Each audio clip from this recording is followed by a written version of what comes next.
دي الحلقة الثالثة والرابعة من مسلسل It Welcome to Derry، وتقدروا تشوفوا الحلقات أول بأول في لينك بلاي ليست تحت في وصف الفيديو. ويلا بينا. بتبدأ معنا الحلقة في بداية إنشاء بلدة ديري، وكان هناك في مهرجان معمول، وبنشوف ولد صغير اسمه فرانسيس واللي كان مع أبوه بيلعب، وفجأة بيدخل بيت الرعب. وهناك طبعا شاف حاجات مخيفة جدا ومرعبة، بس كله كوم. ولما راح شاف الراجل العجوز المرعب كوم تاني، واللي كان شبه المسيح الدجال حرفيا بعين واحدة، ومنظره مخيف جدا. وبعد ما شاف المنظر ده طبعا اتفزع وخاف جدا وجري. بعدها فجأة بيقابل أبوه على الباب برا، واللي كان بيدور عليه، وهزقه على الجبن اللي هو فيه، وقال له استرجل شوية، ما كانش بيت رعب ده اللي يخوفك كده. بس بنشوفه بيديله نبلة كسبها من المهرجان، واخده ومشيوا بالعربية. بعدها وهم على الطريق العربية عطلت، فأبوه كان عمال يصلح فيها واداله فلوس يجيب بيها مية. فبنشوف الولد اللي اسمه فرانسيس بيروح يقابل بنوتة من الهنود الحمر اللي عايشين في المنطقة، وما كانش معاه فلوس تكمل، فقالت له هات النبلة اللي معاك، وفعلا اداها لها. بعدها بنشوفه بيلعبوا في الغابة سوا،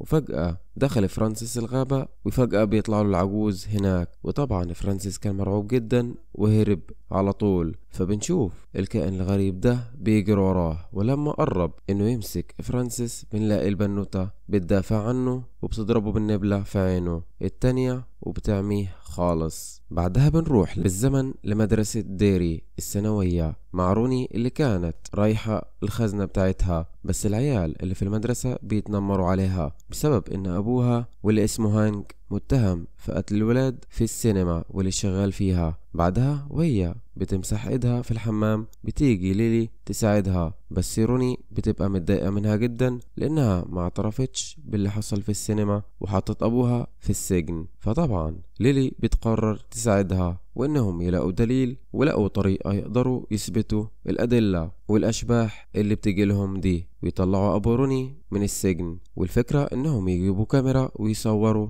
الاشباح اللي بتطلع لهم دي. فبيروحوا على ويل ابن القائد هان علشان يساعدهم في استخراج الصور في الوقت ده، واللي كانت صعبة جدا. بعدها بنروح للجنرال فرانسيس شو، واللي بيتكلم مع المساعد بتاعه عن العربية اللي لقوها في موقع الحفر، وبيقول له انهم قربوا من المكان بتاع الهدف، بس محتاجين يحددوا مكان الحفر بالظبط. وبيطلع الجنرال علبة من الدرج، وبيقول ان دي هتساعد على استكشاف الموقع بالظبط. وبيبعت هالوران المساعد بتاعه علشان يستغل قدراته في التعرف على الموقع، بس بيكون معه القائد هان في الطيارة مع بولي صديقه طبعا. فمنشوف هال بيوجه الطيارة والقائد هان لغاية ما بنلاقيه بيطلع العلبة اللي اداها له القائد فرانسيس، وفجأة بنلاقي فيها نفس النبلة اللي اتضرب بيها الوحش اللي ظهر قبل كده في الغابة. وبنلاقي هالوران دخل في نوبة تشنج وبدأ يحلم بكوابيس مرعبة جدا، لغاية ما راح لبيت غريب جدا وبشوف كائن غريب ومخيف جدا هناك. بعدها بنشوفه فجأة بيطلع من الطيارة وعايز ينط منها، بس فجأة بيجي هان على طول وبينقذه من الموت. بعدها بنروح للجنرال فرانسيس اللي راح يقابل ست من الهنود الحمر في المدينة، وبنكتشف على طول ان الجنرال هو فرانسيس الطفل الصغير، والست دي هي البنوتة اللي زمان قابلوا بعض وانقذته من الوحش اللي في الغابة. وطلب منها جنرال فرانسيس مساعدته في التفتيش والحفر، بس خبى عنها السبب الحقيقي للحفر ايه هو. بعدها بنروح للأولاد اللي بيعملوا طقوس سحرية وعاوزين يحضروا الأرواح الشريرة علشان يقدروا يصوروها ويبقى معاهم دليل براءة أبو روني. وفي نفس الوقت بيكون المساعد هان بيجيله هالوران ضيف عنده في البيت علشان يتعشوا سوا. فبيسأله هالوران عن ابنه ويل، فبيستغرب جدا هان انه ازاي عرف، لانه معرفش حد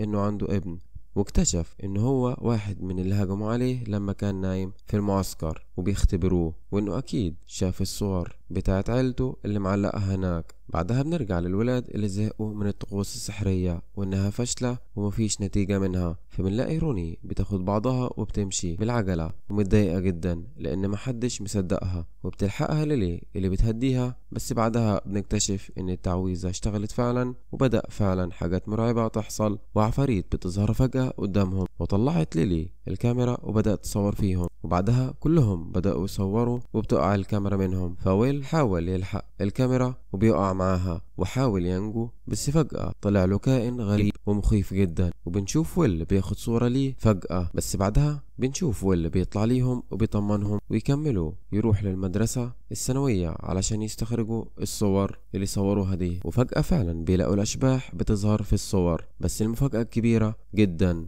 الصورة الأخيرة واللي أخدها ويل، واللي كانت لكائن غريب ومخيف جدا، وطلع انه مهرج مخيف. وبس كده، ده كانت الحلقة الثالثة. وبعدها بنروح للحلقة الرابعة وبنلاقي الولاد راحوا لمأمور البلدة باورز علشان يقولوا له اللي حصل. بس لما فتح الملف فجأة لقى صور تانية ظهرت مش اللي صوروها، بس المفاجأة كانت صورة المهرج لسه موجودة، بس ما صدقهاش طبعا نهائي، وهددهم انهم يبطلوا يجيبوا له صداع لا اما هيحبسهم. بعدها بنشوف روز اللي واجهت الوحش زمان مع الجنرال شو وهو صغير، بتروح لبيت القائد هان وبتقابل مراته اللي اسمها تشارلوت وبتساعدها في نقل الأساس بتاع البيت اللي فاضل. وبنشوفها بتأمن على شغل هان في البلدة مع الجنرال شو، وعاوزة تعرف أي حاجة عن طبيعة شغله وبتستدرجها في أي معلومة تخص الشغل بتاعهم. في نفس الوقت بنروح للقائد هان اللي بياخد ويل ابنه وبيروحوا يصطادوا سوا، وبيعرف من مراته إن ابنه ويل معجب بروني اللي معاه في المدرسة وبيسألوا عنها. فبنشوف ويل خلاص قرب انه يصطاد سمكة، بس لما بيسحبها عليه بتهرب على طول. فبنشوف ابوه بيروح علشان يجيب طعم تاني وساب ويل لحاله. فبنشوف سمكة بتقرب من ويل جدا، وفجأة بيطلع من تحت المية كائن شبه ابوه ومحروق وبيشده لتحت المية. فابوه بيسمع الصويت بتاع ويل وبيجري عليه على طول، وبيلاقيه انه بيغرق في المية وبينقذه. ولما بيطمن عليه شاف على ايده اثار جروح. بعدها بنروح لهالوران اللي كان اخد زمايله في الجيش وبينظفوا في سكنهم الجديد اللي هيعيشوا فيه في الغابة. فبنشوفه هو برا البيت بيشوف فجأة شبح امه قدامه، فبينصدم جدا وبيتمسمر مكانه. بس بيقطعوا هان اللي بيحكي له قصة ابنه واللي حصل معاه لما راحوا يصطادوا، وطلب من هالوران انه يقول له الحقيقة بتاعت المكان ده. بس هالوران طبعا مش لاقي اجابة وبيتعصب عليه وبيسيبه وبيمشي. بعدها بنشوف شارلوت مرات هان بتروح اسم الشرطة وبتطلب انها تشوف جروغان ابو روني، بس رئيس القسم رفض طبعا وقال انه هيتحول خلاص لسجن شاوشانك خلاص. فبنلاقي ان شارلوت لها معارف عند رؤساء الولايات المتحدة في الوقت ده بسبب انها لها علاقة بمنظمات التمييز ضد السود والعنصرية اللي كانت منتشرة في الوقت ده. وفعلا بتقدر انها تشوفه وتقعد معاه وبتقول له انك خلاص هتروح البيت بس سكن اجباري ومش هتعرف تخرج من البيت غير اما تتقفل القضية، بس المطلوب انك تعترف عن المكان اللي كنت فيه في وقت قتل الأطفال في السينما. بس بنلاقي جروغان مش بيقول الحقيقة ومتوتر، ولما أصرت عليه اعترف بس بشرط إنها ما تقولش لحد. وطلع إنه كان مصاحب واحدة في اليوم ده اللي الولاد ماتوا فيه في السينما، وكانت الست دي بيضة. وطبعا العنصرية كانت في الوقت ده منتشرة، ولو اتعرفت القصة دي طبعا جروغان هيتحاكم بالقتل علشان ما كانش فيه ارتباط ما بين السود والبيض في الوقت ده. بعدها بنروح للمدرسة واللي ليلي كانت قاعدة مع مارج صاحبتها القديمة واللي طلبت إنهم يرجعوا سوا تاني. وبنشوف ان ولد كان مركز مع ليلي ومارج شجعتها انها تروح له، بس ليلي طلبت انها تروح الحمام الاول. وبنشوف ان شلة البنات المتنمرة راحوا لمارج، وبنعرف انهم مظبطين القصة دي كلها، وان لما تروح له ليلي الولد ده هيفضحها على طول في المدرسة كلها ويتحفل عليها. بعدها بتروح مارج الحمام تستعجل ليلي، فبنشوفها فجأة وهي بتبص على المراية عينها بتكبر جدا وبيبقى شكلها بشع، وبتحاول تتخلص منها. بس لما ليلي بتروح لها تساعدها قبل ما تموت نفسها، فجأة العيال بيدخلوا عليهم وبيفتكروا ان ليلي اللي عملت فيها كده وبتحاول تقتلها. بعدها بالليل كان ويل عمال يبص بالتلسكوب بتاعه وفجأة بيشوف المهرج تحت بيته، فبينفزع جدا وبيصوت. فابوه بيجري عليه على طول وبيعرف اللي حصل وبينزل تحت في الشارع، وفجأة بيلاقي بالونة حمراء موجودة على الشجرة، فبينصدم جدا. فبيقرر بعدها انه يروح للجنرال شو علشان يعرف ايه اللي بيحصل في ديري والسلاح اللي بيحفروا عليه. وفعلا الجنرال بيوديه على غرفة اعتراف جايبين فيها واحد من الهنود الحمر اسمه تانيال، وبيقرب لروز صديقة الجنرال وتبقى عمته كمان. وبنشوف بيجيبوا له هالوران علشان يخلوه يعترف، بس بنشوف تانيال بيتف في وش هالوران. ففجأة بنلاقي هالوران تعصب جدا وبيبدأ انه يتحكم بيحلم في تانيال، وبيشوف كمان ذكرياته مع عمته روز لما كان صغير، وبيحكي لها قصة وحش كان اسمه جالو طلع من نجم من ملايين السنين، وأسلافهم صنعوا أسلحة من النجم ده عشان يدافعوا بيه عن نفسهم. وبنشوف أسلافهم حوطوا الغابة بقطع من النجم ده اللي وقع بحيث يكون مسجون جواه وما يطلعش من الغابة دي أبدا، وفعلا قدروا يحبسوه جواها. بس بعدين فجأة بيطلع هالوران ويسأل تانيال عن المكان ده وازاي يوصل له، فبيدله تانيال على بيت مهجور ومخيف جدا يقدر انه يوصل للغابة دي. وبس دي كانت نهاية الحلقة الرابعة من مسلسل It Will Come to Derry. ما تنسوش اللايك والاشتراك